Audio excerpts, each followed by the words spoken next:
Hi, isang mapagpalang araw po ng Lunes sa ating lahat mga kababayan. Dito po, exclusive ko pong nakapanayam itong si Ginoong Criston Moreno. Sino po ba si Criston Moreno na muntikan na pong patayin dahil po sa paraan na inaatem po siyang saksakin ni Davao City Paulo Duterte? Kasi po dito sa video na to na nagtatangkang saksakin, kitang-kita naman po natin. Ngayon, ano po ba ang pinagmulan? Ano po ba ang dahilan kung bakit nanggagalaiti si Congressman Pulong Duterte? Dahil sinasabi niya, pinopolitika daw siya, hindi raw identification yung video. Pero meron din naman siyang version na sinasabi na lumang video na raw yan, matagal na daw yan. Pagpapatunay po lamang na yung lumabas na video na inaatem niyang saksakin itong si Criston Moreno ay masasabing totoo at may katotohanan yung napanood natin na pag-aatem na saksakin niya itong si Mr. Moreno. Ngayon mga kababayan, meron po tayong nangyaring pagkakataon na one-on-one interview dito sa tao na gustong saksakin ni Congressman Pulong Duterte. One by one ko siyang tinanong, ano po ba ang pinagmulan? Ilang beses ba siyang nakapag-deliver? At rekta ba siyang may communication?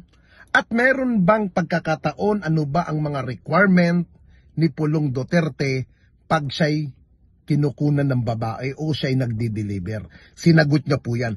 At tigit sa lahat, tinanong ko din po si Criston Moreno, bakit hindi siya nag-file ng complaint again kay Congressman Pulong Duterte sa Davao City, na kung saan dapat nag-file siya ron kasi doon po nangyari yung pagtatangkang sa isaksakin ni Congressman Pulong Duterte.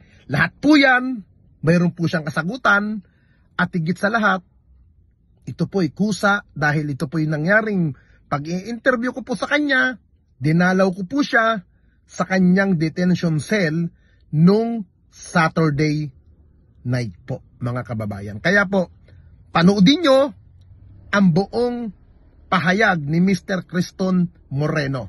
Sir, magandang gabi po at salamat pinayagan mo akong makadalaw po sa iyo. Sir, okay lang po ba magpakilala po kayo? Ako si Sean Patria, 37 years old, galing ng Davao City. Okay. Sir, ito po ang unang katanungan ko po sa inyo. Ano ba ang pinagmulan ng problemang may nagsasabi na tungkol sa bayad daw sa kinuha nilang babae? Parang na-trigger kasi siya that time, dalawang beses siya na-trigger. Yung una, yung mga bodyguard niya, binigyan niya ng babae, tapos nakulang yung isa. Then, after that, na bayad na lahat, parang yung isang babae doon, 1K lang binigay. Ganito, 8 PM kami nag-start up to 3 AM. Di ba, medyo mahaba yung oras na naginuman kami, pero binigay sa kanya 1K lang. Doon biglang nag-react yung babae na bakit daw 1K lang yung binigay. Yun. Okay. Then doon nag-start, medyo nagalit siya sa akin siya gumalit, hindi yun sa babae. Okay po. Sir, pangalawang tanong ko po, may mga vlogger ng Duterte Camp na nagsasabi na gawa-gawa lang daw ang video para sirain si Pulong. Kini-question nila yung walang audio. Paano nila masabi na gawa-gawa na hindi man natin yung bar? Then sabay kami that time pumasok ng bar, galing sa bahay galing sa Woodridge to bar. Then yun, sabay kami that up to nalasing siya, din binugbog niya ako sa baba. Okay. Almost 2 hours niya ako binugbog doon. Buti na lang may CCTV din yun. Pero nakita niya yung CCTV kaya medyo naputol yung CCTV. Opo. Nung time na binugbog po kayo na sinasabi nyo, pinatanggal niya ba yung CCTV? Nung nasa baba na kami, yung parang napansin niya na may CCTV, yun pina-off niya. Opo. Pero after that, 2 hours niya ako binugbog eh. Opo. Paano po kumalat? Sino pong naglabas po nun? Yun nga yung hindi ko na alam eh. Okay po. Ito pong katanungan, sabi mo, ikaw ay isang bugaw. Gaano kadalas umorder ng mga babae si Pulong at kung may requirement ba siya sa isang babae na ino-order? Ano po yun? Sabi mo, ikaw ay isang bugaw. Oo. Gaano kadalas umorder ng mga babae si Pulong? At kung may requirement ba siya sa isang babae at na ino-order? Paminsan lang naman na 4 times pa siya kumuha sa akin kapag tumawag lang yung business partner niya, dun ko lang siya makikita at makakausap, then mabibigyan. Okay. Ibig sabihin no, si Pulong, sa kanya lang ba ang babaeng yun? Or meron pa siyang pinagbibigyan na iba o pangregalo? That time, sa kanya isa, then the rest sa bodyguard niya. Pero yung sa iba yung iba, I mean yung ibang scene namin, mga kaibigan lang yan, mga Chinese, ganon.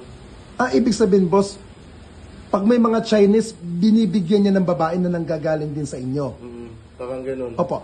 Ulitin ko sa yung isang katanong. Ano ang mga requirement sa babae pag umorder? Wala naman, basta lang yung bago, then hindi nila kilala, then yung hindi magulo. Bago. O yung bago, then hindi magulo. Okay, thank you, sir. Pero por natanong ko, sir, bakit hindi sa Davao Police isinampa ang reklamo? Bakit sa DOJ? Kasi, di ba, alam naman natin lahat na yung Davao, hawak, hindi naman sa hawak, sa kanila yung then that time, hopeless ako eh, so yung ano ko lang, kaya sa DOJ na lang ako lumapit. Opo. Kaya kasi kung sa Davao ako lumapit, baka mamali yung tao na malapitan ko ba, baka maano agad sa kanya. Opo. Ibig sabihin nyo, nababahala ka rin sa seguridad nyo sa Davao. Kasi syempre nga, mayor yung kapatid, siya congressman doon, tapos vice president, at lihitimong taga doon sila. Pero wala naman ako against sa kanila. I mean, Pudo 30 din ako, wala akong against sa tatay niya, sa kapatid niya babae. That time lang talaga na ginawa niya sa akin na yung pagbugbog na almost 2 hours. Opo. Then pinalak pa niya yung bar. Okay, boss. Bakit ngayon lang daw inilabas yung video ngayong February pa nangyari? Kaya sinasabi ng Duterte camp na pamumulitika lang daw dahil itinaon bago mag-eleksyon. Yung nga sinabi ko kanina, di ba, na kahit kayo nasa posisyon ko, ma-hopeless man talaga kayo, di ba, na hindi nyo basta-basta na kahit kayo that time, mangyari sa inyo yun, di ba, na mag-isip muna man talaga kayo. Opo. Sir, linawin ko po anong taon po ito nangyari, itong sinasabing February pa? This year lang po, noong February 22 kami nagkita. 22. February 22. Kami, then till 23 sa 3M.